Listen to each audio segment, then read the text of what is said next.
Herečka Zdena Studenková odmietla ponuku na štátne vyznamenanie, ktoré bude v sobotu prvýkrát udeľovať prezident Peter Pellegrini, ktorý je vo funkcii od júna 2024. V rozhovore pre liberálny denník N. Studenková uviedla: Oslovili ma, slušne som sa poďakovala a odmietla. Rozhodla sa tak vzhľadom na situáciu v rezorte kultúry, ktorú považuje za dlhodobo neriešenú.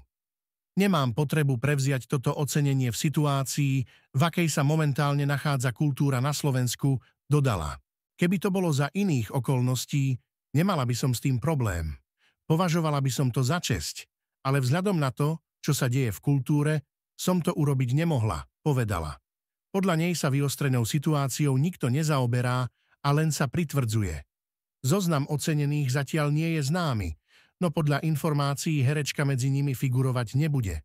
Udeľovanie štátnych vyznamenaní ukazuje, aké témy sú pre prezidenta prioritné a aké osobnosti považuje za mimoriadne dôležité.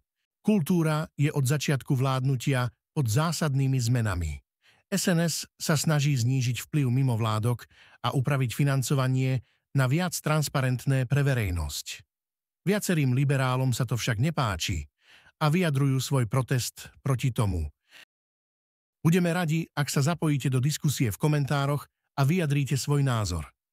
Ak sa vám video páčilo, budeme radi, ak nás budete aj odoberať a sledovať ďalej. Politika denne.